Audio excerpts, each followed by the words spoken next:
फ़र्ज़ करें अगर मुल्क डिफ़ॉल्ट हो गया तो क्या होगा? अगर मुल्क डिफ़ॉल्ट हो गया तो वो क्या चीज़ें हैं वो इंक्रीज़ हो जाएगी और एक बड़ा क्राइसिस जो है वो मुल्क में जन्म लेगा।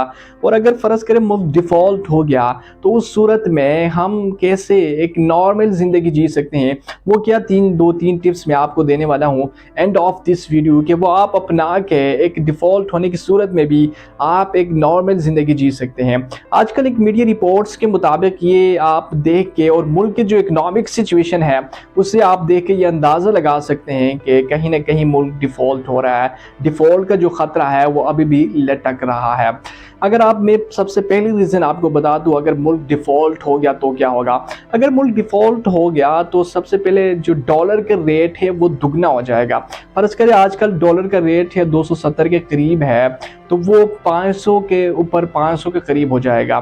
तो दूसरे नंबर पर जो क्राइसिस जन्म लेगा वो पेट्रोल। जब पेट्रोल के प्राइसेस वो भी डॉलर के मुकाबले में साथ-साथ 270 का है तो वो भी दुगना हो जाएगा। मतलब कि अगर पेट्रोल की प्राइसेस 270 है तो वो 500 से ऊपर चले जाएगी।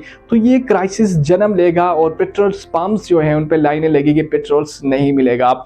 अब जो तीसरे नंबर पर है वो गवर्नमेंट, जितने भी एम्प्लॉयज़ हैं, गवर्नमेंट सरकारी इदारे में काम करते हैं, उनको सैलरी नहीं मिलेगी। इसकी एक मिसाल है कि आप केपीके गवर्नमेंट में अगर केपीके और 2 सूबों में आप अंदाज़ा लगा लें, आप देख भी सकते हैं पिछले 4-5 माह से गवर्नमेंट जितने भी एम्प्लॉय हैं उनको सैलरी नहीं मिली। यही एक ही वजह है, आप इसे भी अंदाज़ा लगा सकते हैं कहीं न कहीं मुल्क डिफ़ॉल्ट की तरफ जा रहा है। इसके साथ-साथ चौथे नंबर पर है कि वो जितने भी रिटायर्ड होते हैं अफ़सरान, सरकारी अफ़सरान, उनको पेंशन नहीं मिलेगी।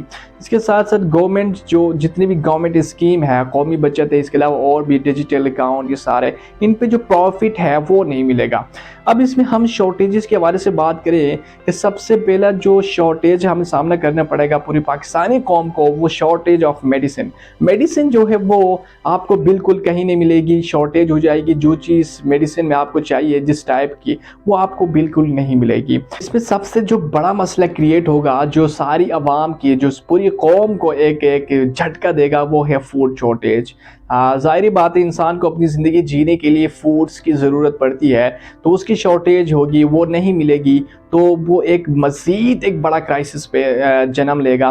जिसकी वजह से, क्योंकि एक तो प्राइसेस जो है फूड्स की जो भी मिलेंगे वो कम मिलेंगे, अगर मिलेंगे भी तो उनके प्राइसेस जो है वो दुगनी मिलेगी, तो ये एक तरह का बहुत बड़ा क्राइसिस जन्म लेगा।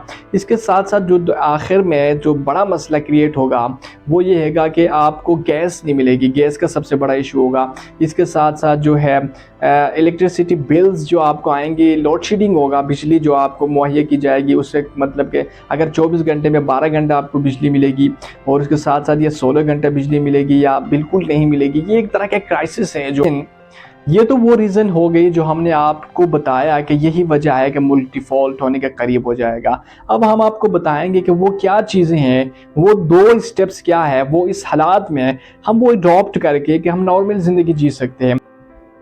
इस यहाँ पे एक सवाल ये बनता है कि कुछ लोग इस हालात में पूछते हैं कि अगर मुल्क जो है डिफ़ॉल्ट हो गया तो हमारे पैसे जो बैंकों में पड़े हैं तो उनका क्या होगा। पहली बात ये है कि पैसों का कुछ नहीं होगा, तो उनको कोई भी आपके जो पैसा है वो वहाँ पे ही पड़े रहेगा। लेकिन जब डिफ़ॉल्ट होगा तो एक ख़दशा ये है कि, और इस तरह भी होगा कि आपके फ़र्ज़ करें बैंक में अगर 5 लाख रुपए पड़े हैं तो वो आपको जो है तकरीबन हफ़्ते में 30,000 रुपये से ज़्यादा नहीं देंगे। तो उसके आपके ज़रूरियात ज़िंदगी के मुताबिक वो जो है आपको 30,000 रुपये जो है वो हफ्ते के देंगे। फ़र्ज़ करें एक बड़ा बिजनेसमैन है तो वो, अगर उसको ये हो सकता है कि अगर उसको ज़्यादा पैसे हैं तो वो उसको 5 लाख पर वीक मिलेंगे। अब यहाँ से अंदाज़ा लगा सकते हैं कि अगर एक फैक्ट्री के मालिक या बड़ा बिजनेसमैन, अगर उसको हफ्ते में 5 लाख रुपये मिलेंगे तो जो उसके पास एम्प्लॉयज़ काम करते हैं, फैक्ट्री में करते हैं या कहीं कारखाने में करते हैं, तो वो उनको सैलरी कहाँ से देगा। तो ये हर तरह से जो है मुल्क में इकनॉमिक सिचुएशन इतनी ख़राब हो जाएगी और हालात बहुत ख़राब हो जाना शुरू हो जाएंगे। अब इस हालात में हम क्या कर सकते हैं, वो जो 2 स्टेप मैं आपको बताने वाला हूँ वो आप अपना के अपने एक नॉर्मल ज़िंदगी जी सकते हैं। तो ये सारी चीज़ें आजकल हमारे मुल्क के साथ साथ चलनी शुरू हो गई है।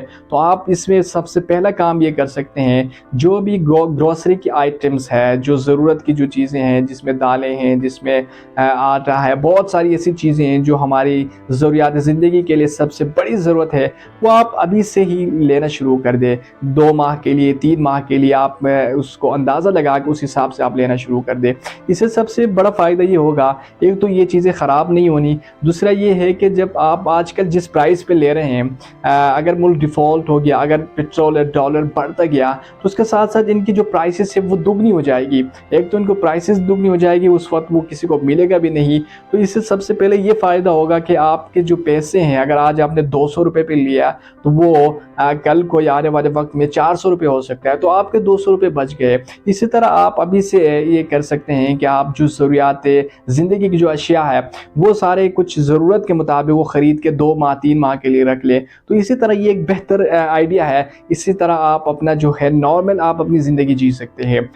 इसमें अगर बेहतर आइडिया ये है कि अगर कुछ लोग शहर में रहते हैं तो उनको ये बहुत ज़्यादा क्राइसिस, बहुत ज़्यादा उनके लिए मुश्किल होती है, तो वो उस वक़्त ये कर सकते हैं कि वो अपने आबाई गाँव में जा सकते हैं। वहाँ पे गाँव में एक नॉर्मल ज़िंदगी होती है, वहाँ पे शहर के हिसाब से वहाँ पे जो अखराजात हैं वो बहुत कम होते हैं। अगर शहर में 5% है तो वहाँ पे 2% 3% होंगे। तो वहाँ पे जाके आप अपने जितने भी अखराजात हैं उसको मेंटेन कर सकते हैं और अच्छी ज़िंदगी, एक नॉर्मल ज़िंदगी जी सकते हैं। ये जो 2 स्टेप है, आप इनको फॉलो करके एक इकोनॉमिक सिचुएशन में, जो आप इकोनॉमिक सिचुएशन ख़राब हो, फ़र्ज़ करें मुल्क डिफ़ॉल्ट हो, तो इस सिचुएशन में इन 2 आइडियाज़ को आप अडॉप्ट करके आप जो है अपनी एक ज़िंदगी जो है उसको आसान बना सकते हैं, एक नॉर्मल ज़िंदगी जी सकते हैं। आज के लिए इतना ही, मिलते हैं नेक्स्ट वीडियो में। अल्लाह हाफ़िज़।